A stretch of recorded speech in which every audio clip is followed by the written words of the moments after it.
HOAs have been getting a lot of flack lately, and I just want to know everybody's thoughts on the pros and cons and whether they are for them or totally against them. Let's just start off with the pros.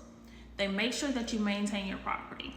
Obviously, this is going to come with some restrictions and some rules and bylaws, but this also maintains the property value, which is absolutely important. Some HOAs include amenities like a tennis court, swimming pool, racquetball, you name it. Some of them also are going to reduce your maintenance. They will cover snow removal, lawn care, or roofing costs.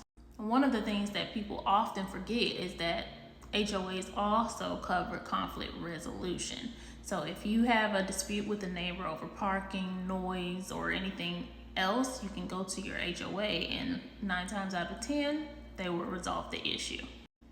Okay, so we've talked about the pros. Obviously, we have to talk about the con. The number one con is always going to be what? The rules. Nobody wants to be told what to do with their stuff. That's just human nature. The rules can include everything from lawn care, fencing, roofing, paint color. It could come with a lot of rules.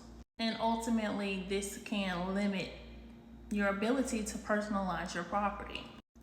Another thing that's going viral right now are the rising cost of HOAs. They can raise your HOA fees and make you pay them. You are obligated to pay these fees. And so many people are getting sued by their HOA because they simply can't afford it.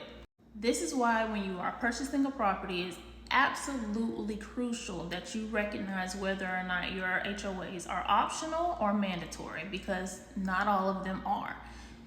Also, you need to read all of the bylaws and decide whether or not you can stick by them.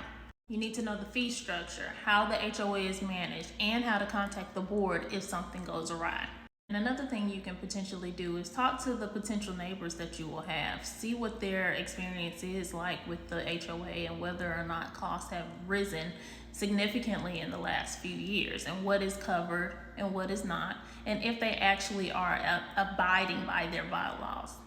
Because sometimes you have an HOA that is very, very strict, and then sometimes you have an HOA that takes your money and doesn't do absolutely diddly. So it's very important to understand these things before purchasing.